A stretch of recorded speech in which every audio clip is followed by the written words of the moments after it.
tema de hoje é a sensibilidade como estratégia de ressignificação da memória coletiva. Né? Eu, atualmente, na universidade, eu trabalho com a pesquisa da cultura autoritária brasileira, né, para a gente poder entender melhor como nos desvencilhar, né, dessa dificuldade que a gente tem em implantar a cidadania plena no nosso país. E a outra vertente do nosso trabalho é pesquisar estratégias de educação que formem para a cidadania. Porque o que nós estamos vendo hoje é que nós tivemos um grande avanço acadêmico nesse aspecto teórico de entender a cidadania e de entender a dificuldade de alcançar a cidadania plena no Brasil. Mas nós acabamos deseducando para a cidadania, não é? Seja no ambiente formal, escolar, ou no ambiente formal, não é? Na rua, não é? No mercado, na casa. Não é? Nós não vivemos isso, por quê? Porque o princípio fundamental da cidadania é a igualdade.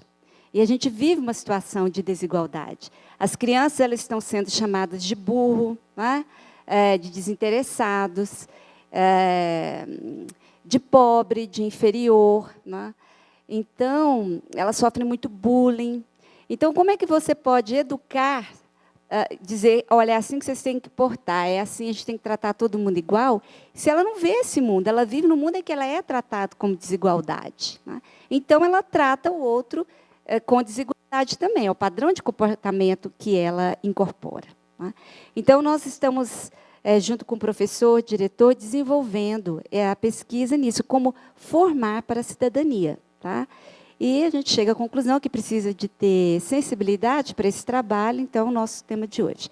Então, vamos iniciar definindo a memória. Tá? O que seria a memória? A memória é um mecanismo mental de apreensão da experiência vivida, é uma atribuição mental. Então, tudo que você vive na vida, né, toda a sua experiência lá desde criança, todo o aprendizado, ele vai sendo armazenado na mente, e é isso que a gente chama de memória. Né? Essa memória é aquela da atribuição de sentido ao mundo. Quando eu pergunto para você quem você é, logo você vai buscar na memória a sua infância, se você é do Sul, se você é mineiro, se você é nordestino, né? Se você gosta de queijo com goiabada, se você gosta de carne seca com farinha, né?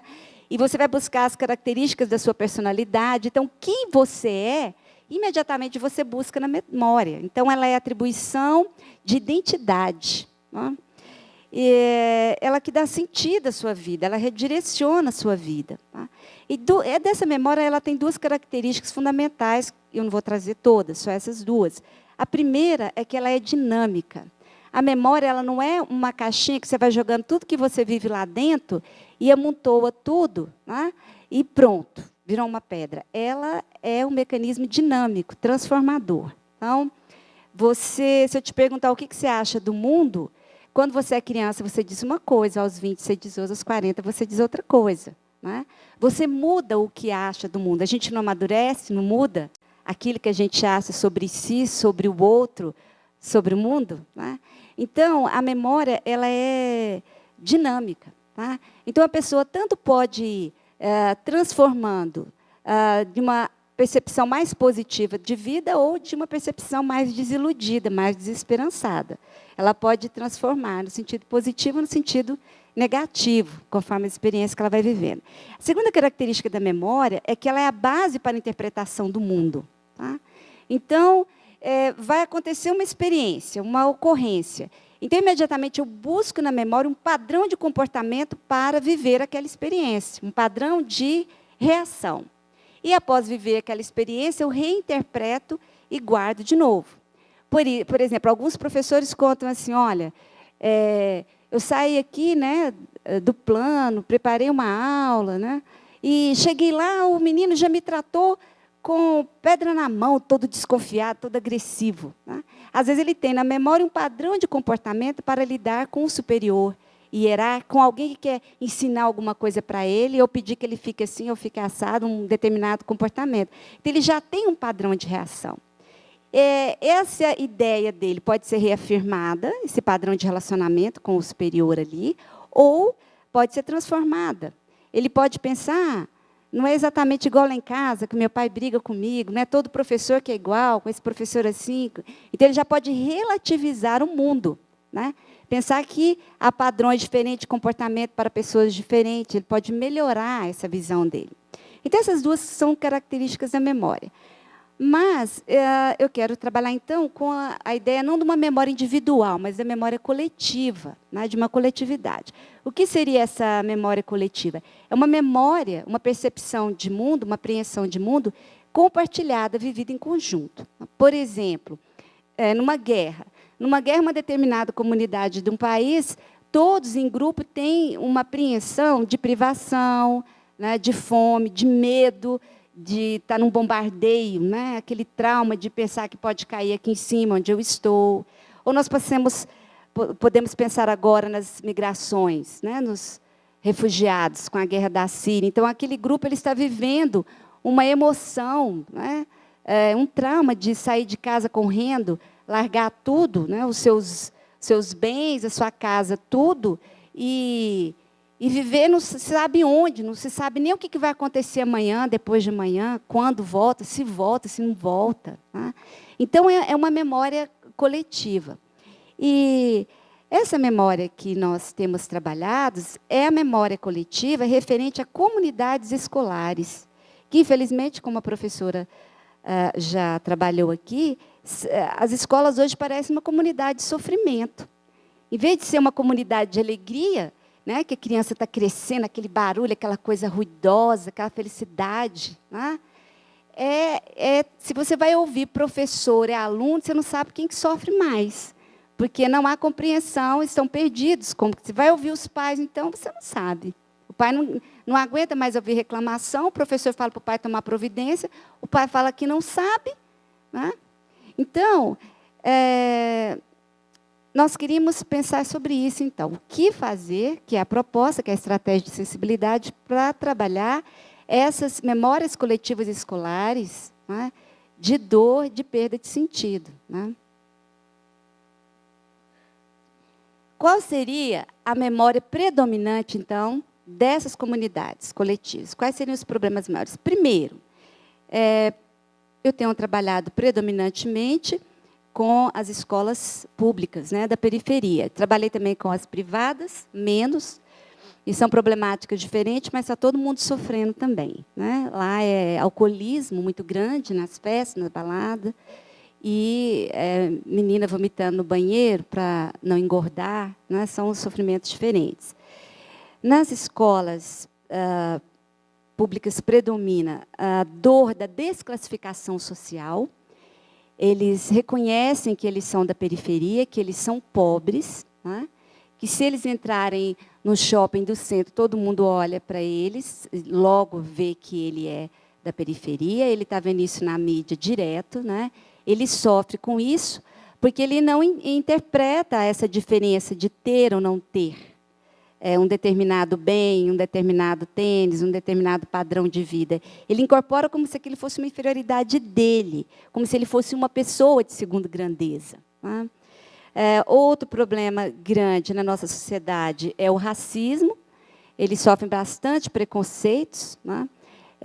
O racismo é uma herança dos 400 anos de escravidão que nós temos na nossa sociedade, que não conseguimos ainda desvencilhar essa marca profunda, que é um problema seríssimo, porque o racismo ele é uma força desagregadora da sociedade. Né? Isso dificulta muito o fortalecimento dos nossos vínculos sociais. Então, temos que trabalhar isso. E o terceiro, a violência. Nós somos uma sociedade bastante autoritária e violenta. Basta dizer os 400 anos da escravidão, né? Que você corrige o outro por... Na década de 20, a gente ainda tinha, né? O menino lá conversava, você colocava ele aqui na frente com um chapéuzinho enorme de burro, né? Palmatória. Eu tenho alunos da universidade que dizem que lá no interior ainda receberam palmatória ainda. Vocês acreditam nisso, né? Então, a violência em casa, no falar, na brutalidade de se referir a outra, as mulheres principalmente. Né? Nós somos o 5º país do mundo mais violento contra as mulheres. Né? Nós temos hoje na Reconstituição até um crime chamado feminicídio, né? Esse crime específico do assassinato de mulheres. As mulheres sofrem a violência física, moral, sexual, simbólica, né? De serem desclassificadas como seres inferiores, né? Incapazes. Né? Então, nós temos que tratar essas memórias para que essas pessoas não sofram, não sejam massacradas e acreditem que, com a sua formação, ela pode formar-se, porque o estudo é o desenvolvimento de si mesmo. Ela tem que querer desenvolver e acreditar que ela pode desabrochar, nascer o que ela é, manifestar essa capacidade interna que todo ser humano tem. Tá?